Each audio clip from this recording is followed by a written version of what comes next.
অনুষ্ঠানে এই পর্যায়ে আমি স্টেজে আমন্ত্রণ জানাচ্ছি লামিয়া আক্তারকে, সরকারি নামে ও শিশু বিশেষজ্ঞ সম্পাদক। আসসালামু আলাইকুম, আমি নুসরাত জাহান লামিয়া, আমি সহকারী নারী ও শিশু বিষয়ক সম্পাদক। আজকে আমাদের চরণ দক্ষিণ উপাধি আন্তঃযোগাযোগ গ্রুপ অফ ফাউন্ডেশন থেকে আপনাদের সবাইকে স্বাগত। আজকে আমরা এখানে উপস্থিত হয়েছি অসহায় ও দরিদ্র পরিবারের মাঝে ইফতার সামগ্রী বিতরণ 2025-2026। এখানে উপস্থিত প্রধান অতিথি, সভাপতি, বিশেষ অতিথি ও স্বাগত প্রধান অতিথি, সভাপতি ও বিশেষ অতিথি, আপনাদের সবাইকে আমি এখানে আসার জন্য ধন্যবাদ।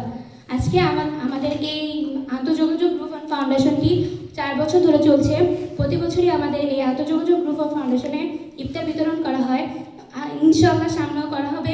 আপনাদের সবাই দোয়া কামনা করছি। আমি আমার বক্তব্য এখানে শেষ করছি। ধন্যবাদ সবাইকে।